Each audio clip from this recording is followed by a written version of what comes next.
Židia považujú Ježiša za černokňažníka. Za človeka, ktorý robil kúzla, aby opantal tisíce ľudí. Moslimi berú Ježiša za veľkého proroka, ktorý vraj bude sedieť po pravici Allaha, keď príde k najväčšiemu súdu. A bude súdiť tých, ktorí prekrútili jeho učenie. No a kresťania berú Ježiša za Boha, Syna Božieho. A za koho však považuješ Ježiša ty? Je to len krížik na tvojej reťazke, alebo krásne texty napísané v nejakej knihe?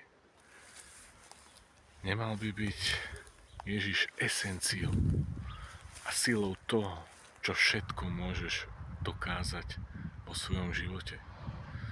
3 najväčšie náboženstva a 3 rozdielne názory. Aký je ten tvoj? Dokážeš realizovať Ježiša naplno vo svojom živote?